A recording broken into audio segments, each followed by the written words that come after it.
Oh fuck, it's my week, isn't it?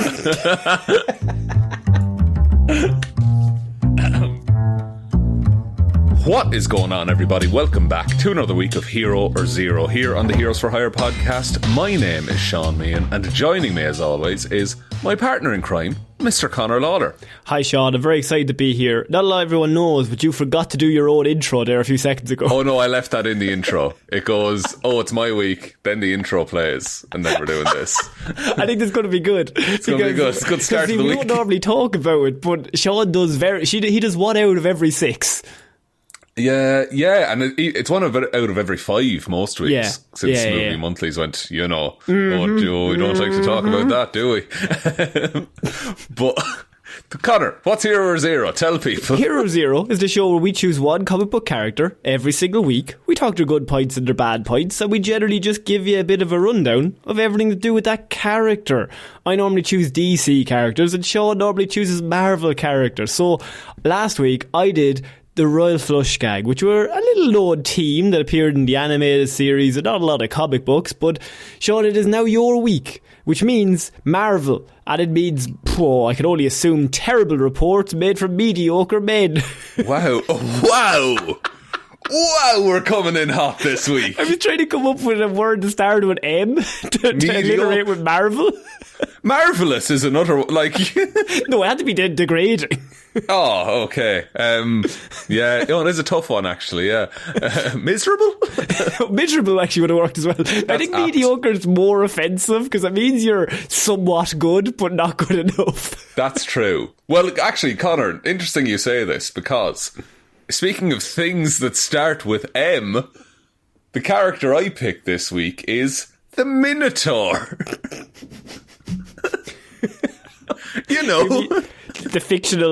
The fictional character in Greek lore, the Minotaur. Named after him, but he's a different man entirely. He's a regular man for the most part. Okay. Before we get into that, though, I do just want to say, bunch of stuff happening on the Patreon at the minute. Right. So, as this episode comes out, we're still taking votes for our Christmas movie review that we do every December. We're recording in person over this weekend. Hell yeah, we are. We got the restraining order lifted for one weekend only. And just on the subject of Patreon, I usually save this till the end of the weekly shows and stuff like that.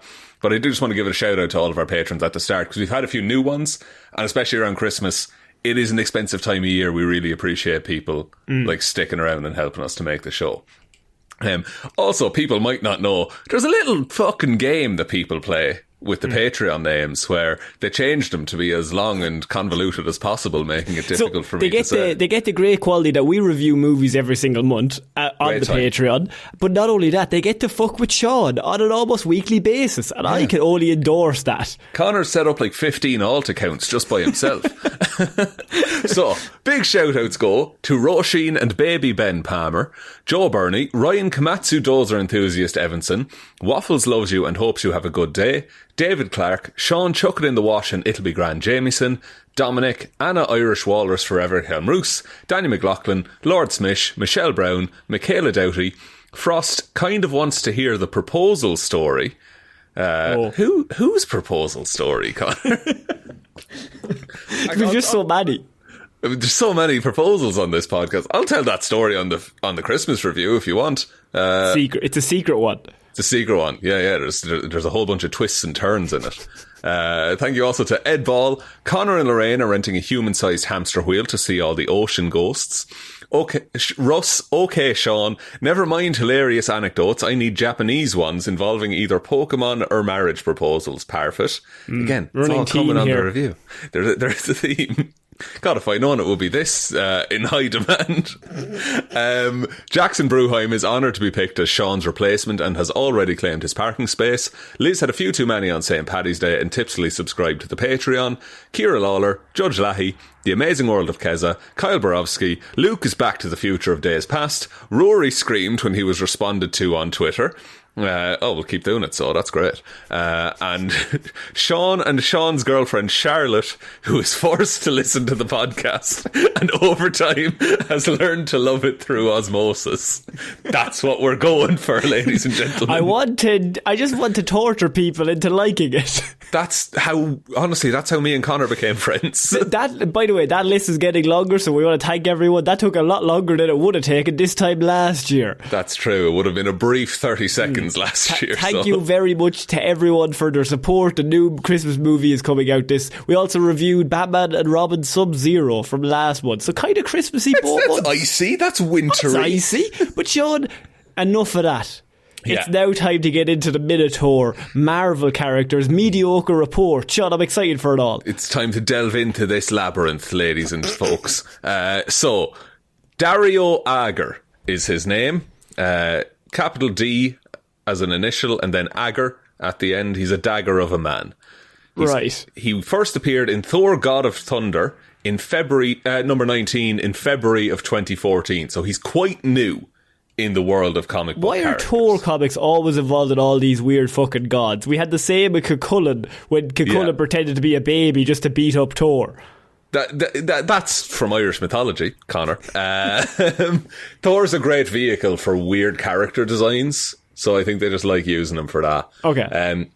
He was created by Jason Aaron and Esad Ribic, and Dario Agger was born in Greece to very, very wealthy parents. He spent most of his life on his family's private island in the Aegean Sea, but when he was 9 years old, his entire family was killed by pirates, Conor. I can see why you like him. Because of the pirate angle. You love murder. Big fan of murder. Another M. He alone escaped and he hid in a nearby cave. And he started praying to any god who would listen for help. When the pirates found him the next morning, his prayers were answered. And before a statue of a bull that happened to be in the cave, he was transformed into the Minotaur of legend. Who sculpted the statue in the cave? It's ancient. It's in the Aegean Sea, Conor. It's already Greece. It's not too far away. It's like a really dark cave, and in the centre of it, the most beautiful statue you've ever seen. Yeah, like 10 Commandments style golden calf that you're looking at. Someone's like, this is weird to place this here, but I suppose, okay. Just in a cave. Yeah. So he slaughtered the pirates. But he decided to keep the pirates' heads alive and torture them forever. So I have to be honest with you, Shaun, he's not sounded like a good guy. Oh, so I should have said he's a major villain in Marvel comics. Right. Oh, sorry. Okay, cool. So he has... I'll get into it in powers and abilities, but he has the powers of a Minotaur. He also has access to the nectar of the gods, ambrosia, if you know it from mythology or whatever. Butter? Not the fuck yourself. It keeps people alive forever. He basically force feeds these pirates' heads with this ambrosia and keeps them alive and just tortures the fuck out of them in his own house. I'm starting to turn on this guy. He's starting to sound mediocre to me. So as the sole surviving heir of the family, he decided to use the fortune to gain the best education that money could buy. He became the CEO of Roxxon Energy Corporation. Wait, he's still a Minotaur at this point? No, he can transform into a Minotaur at will. Okay, because I was imagining the fucking Minotaur in the middle of a classroom trying to sit in the chairs. It would be insane if he was the Minotaur for all time, forever. Keep that in mind for later. He's 100% going to get a magic spell put on him. He's always the Minotaur. So Roxxon Energy Corporation in Marvel Comics is the most powerful corporation in the world. It's like Amazon on steroids, or Amazon in 10 years, perhaps. Okay. He strives to make as much money as possible, regardless of the effects on the environment, and he uses Roxxon's vast financial resources to pay for lobbyists and lawyers in order to exploit and pollute without any consequence. I have to be honest with you, this is now making me sad. It's a bit too real. I don't like it. It's a very 2014 created character, isn't it? Is he created 2014? Oh, he was, yes, he was. Oh, yeah. It's almost something that I would read my comics and not want to see. Just like... It's less of the escapism, isn't it, that we're looking for? It's more, we're going to die. I'm all for the world outside your window, but let's keep it light. So one of his most frequent critics was S.H.I.E.L.D. environmental agent Rosalind Solomon. Agent Solomon learned that Dario and Roxxon had mined ice from Europa, one of the moons of planet Jupiter, and were planning to sell this ice for a lot of money, Connor.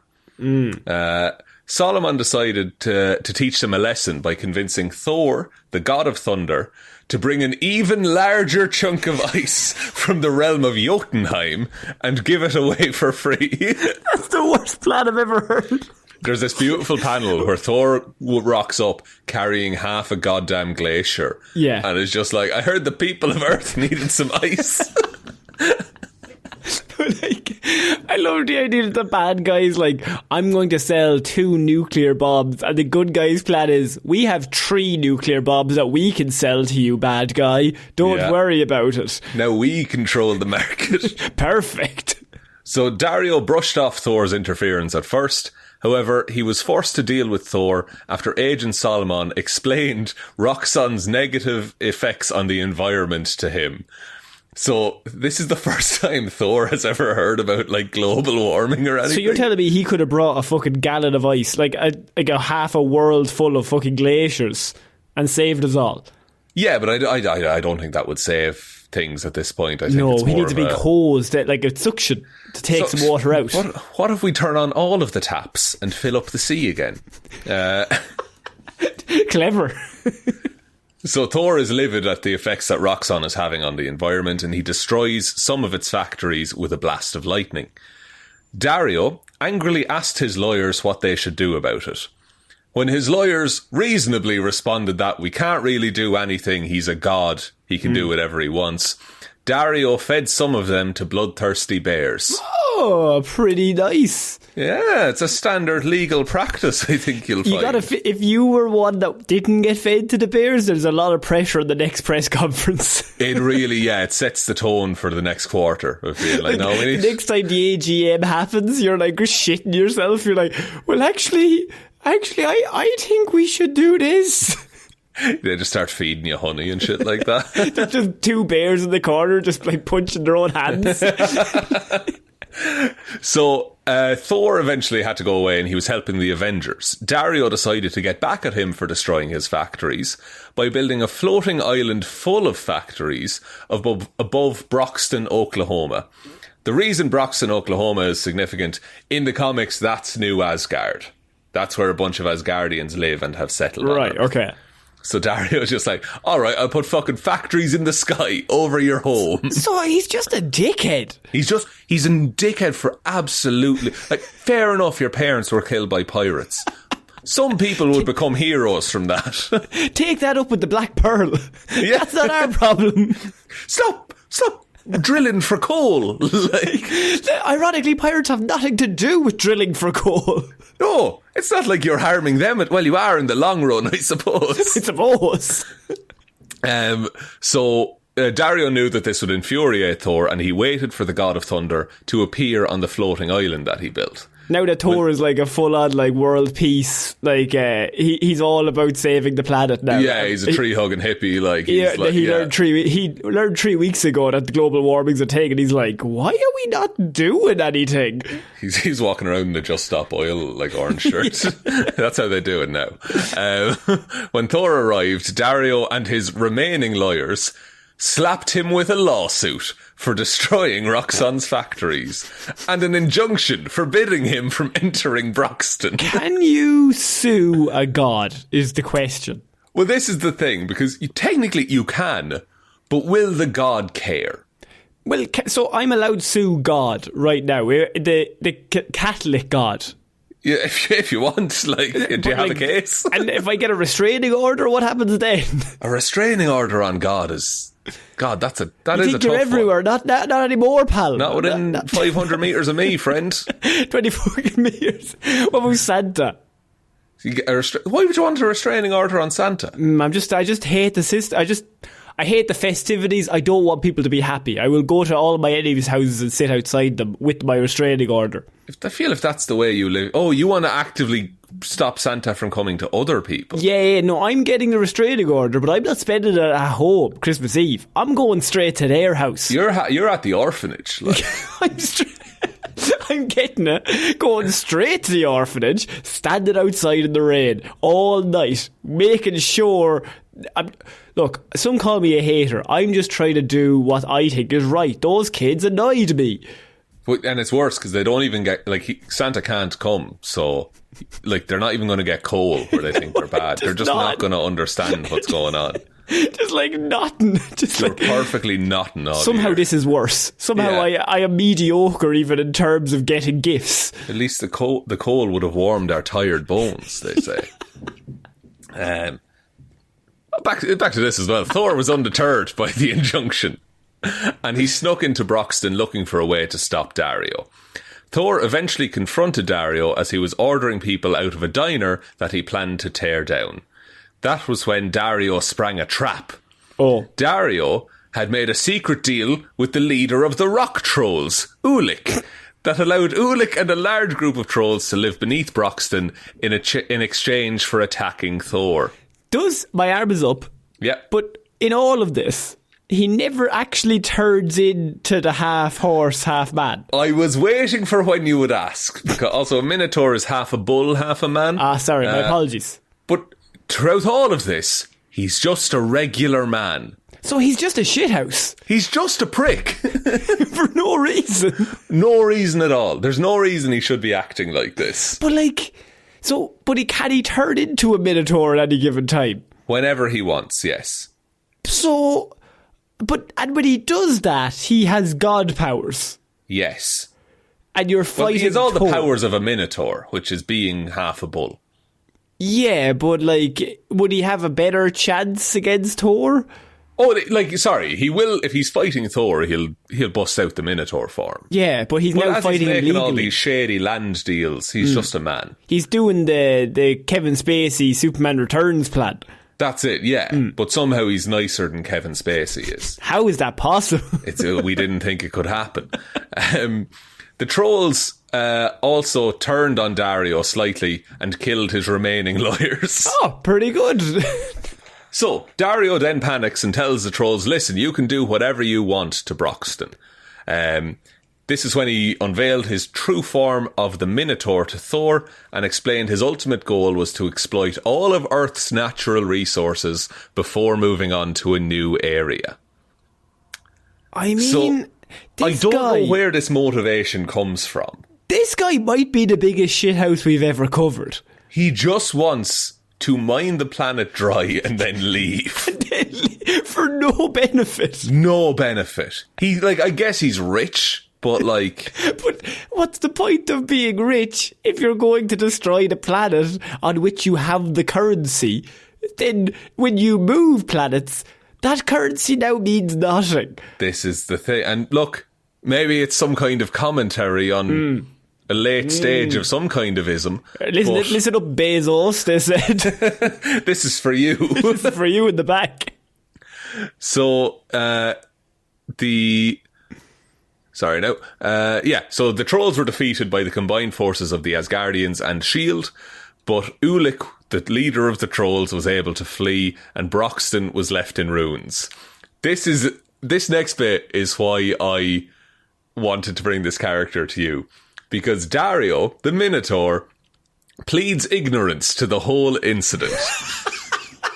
Through a clever media campaign, Dario was able to pin the attack on Broxton and the Asgardians and their presence in the United States. He gave up alternative facts. Yeah.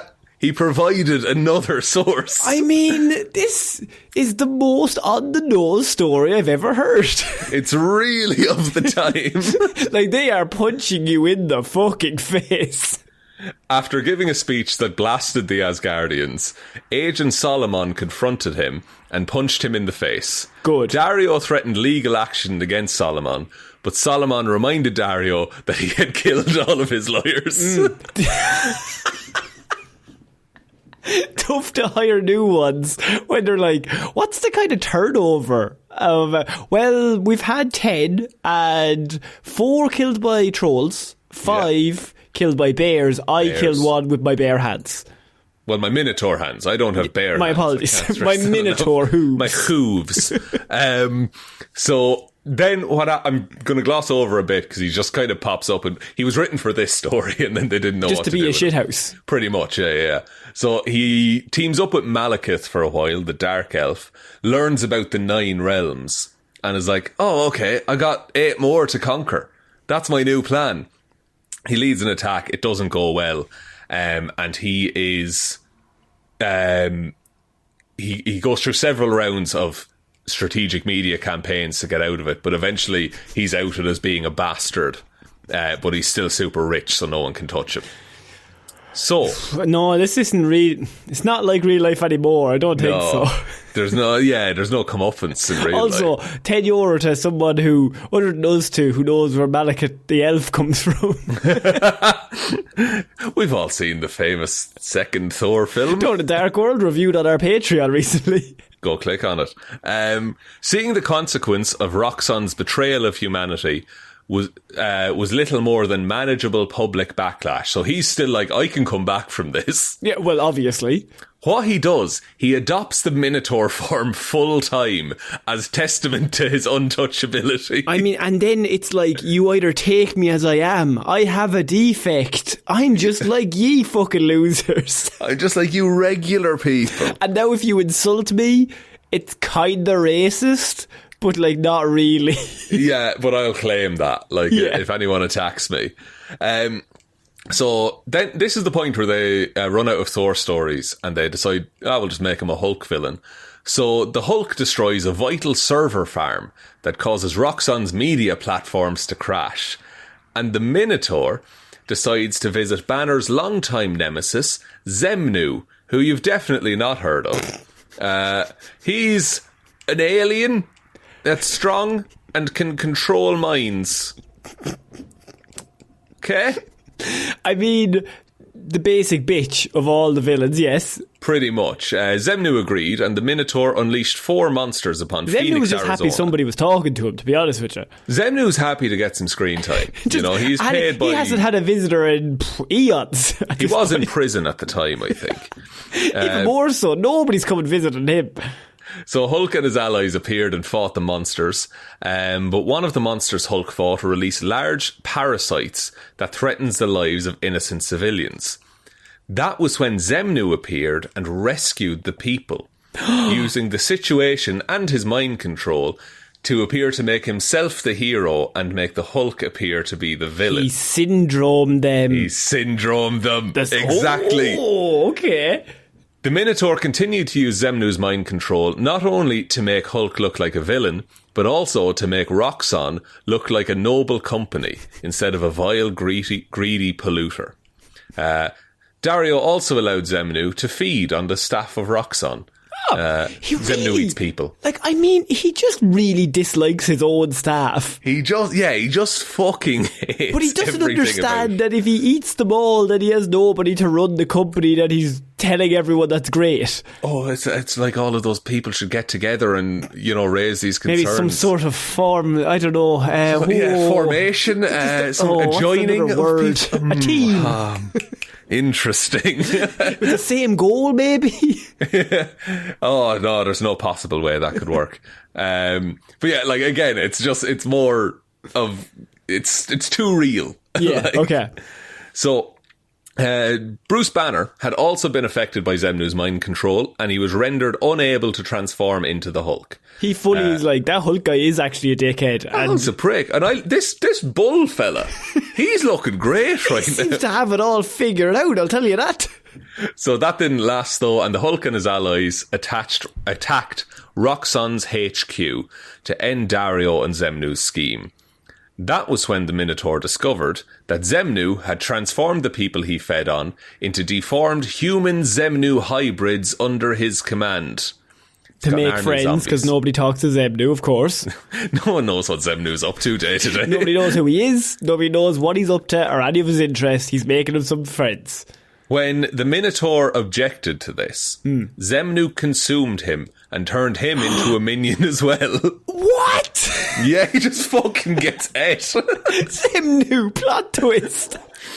The Hulk then found Dario, transformed into a deformed creature barely able to speak. Oh man, the last words he probably said were "feed my liars to the bears." The Hulk then defeated Xemnu. After the Hulk left, the Minotaur creature thing that was still around was confronted by the leader, another Hulk villain. The guy with the big head? The guy with the big head. And he said, leave Hulk to me from now on. And then we didn't see the Minotaur for a little while. That's classic leader, by the way, to come in when the guy is just like a brain dead slug and just be like, hey, I'm the big dog around here. I'm the smart one here, now buddy. That you're basically in a fucking coma, I'm the big dog and you cannot fight me. So Dario eventually recovered enough to regain his mobility and speech, but he was left with a bear skull for a face. That's B-A-R-E. Not the bears from earlier. His liars shitting themselves. Oh, fuck. Oh, jeez, not again. So he's a Minotaur man all the time, but he has a Minotaur skull for a face. That's kind of cool. It's pretty cool. Then, if I gave you a million guesses, you would not guess what he does next. He really gets into lacrosse. No, you have 999,999. We don't have all day. Okay, sorry. He acquires the in-universe Marvel Comics. Why? Because he wants to become he's like, the president. Marvel Comics are the biggest thing on the planet. I'm going to control those, and then I'll control people's perception. So he's got like She-Hulk, so it's now like third... No. Wait. This is not... He does not know he's in a comic book. Right. In Marvel Comics, the company Marvel Comics exists. And who's in those comics? The same Marvel heroes, but fake stories. Right. So that is not confusing. I think it's like Earth 10,009 or something it's called. But there is an in-universe set of Marvel Comics stories that exist. So he's now... And it went through the editor of Marvel. He's the editor of Marvel Comics, big Minotaur Skullman. He's Kevin Feige of Marvel, but in Marvel. Essentially, yes. and the Marvel Comics in Marvel Comics, they went through like the Golden Age and then the war and then everything like that. Like, there's a whole timeline of this. It's insane. Like, I have to admit that, like, is it a shot at Feige that, like, the weird Minotaur man who eats people is basically you in the comic books? Haha. Yeah, like this all-powerful man who can seem to do no wrong and all is this it like kind of stuff. an underhanded, like, sly dig, but the call is coming from inside the house? Maybe? I don't know. But it was definitely sold to the editors being like, no, this will be really funny. The readers will really respond to it. Like, yeah, Kevin Feige's going to love this. And he's like in the other room smoking the cigarettes again, trying to figure out why nobody likes the Eternals. Oh, why do we bring Hulk's son into it? What the fuck? Oh, Jesus. Give me another hand out of the earth. So, powers and abilities. He can shift between a human form and his Minotaur form. He's an expert businessman. He's good at making deals, and he is, in terms of weakness, he has a bloodlust. So if it's triggered by murder and mayhem. So if he sees a lot of that, he just gets kind of fighty. And he also, if he's in his human form, he can just be killed as a regular. He has all the human weaknesses. He's a regular man. Why has nobody just killed this man? Because now he's Minotaur form the whole time. Oh, yeah. And he's Why has nobody killed most of the billionaires, Connor? Why has nobody killed most of the billionaires? Yeah, because they normally have a few people around them, is the That's thing. the thing. But he's killed all of his own bodyguards, so technically you just need to his wait. lawyers. So technically there's no one to rat on him. It's true. We need to, like, sue him and, like, allow him to defend himself. Oh, him going up against She-Hulk, but he is the Minotaur at the time. That would and be She-Hulk at the time. Yeah. And then brings Xemnu in to testify. I mean, Xemnu comes in, he starts eating people, turned into zombies. Everyone's like, oh, classic Xemnu. That's classic Xemnu. And someone in the back is like, who the fuck is Xemnu? They're like, you don't even know who Xemnu is? Like, he's literally the most important character in the world. Xemnu's whole thing as well, he crashed on a spaceship and then he paid a man to help fix the spaceship.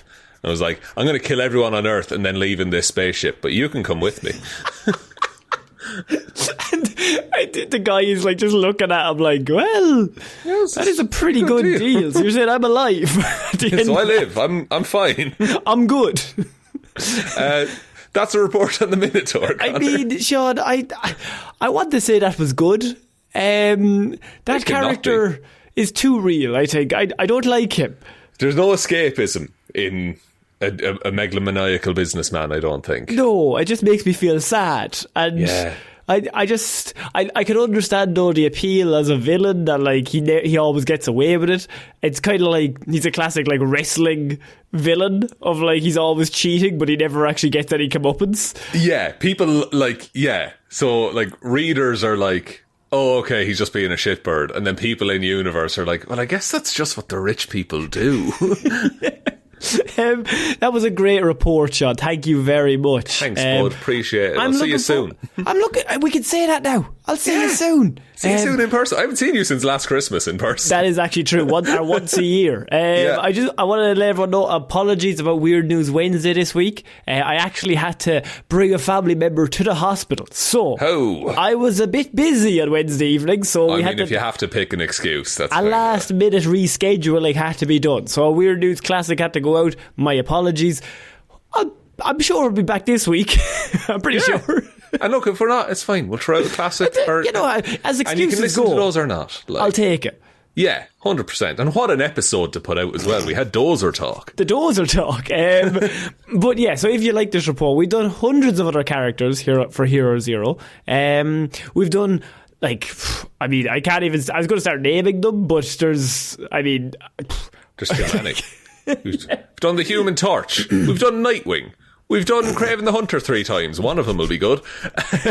We've done a whole bunch of them, right? So if you want to listen to any favourite characters that you think we've probably done, you can go to heroesforhire.ie and search them. They might come up, or just look through Spotify. So the list goes down, I think, to like 200 on Spotify. I do also want to say, could you give us a 5-star review on Spotify? We're still going for that. We really need everyone to pitch in. I'm going to say it again. I know that we were in the top 5 podcasts for definitely over 100 people.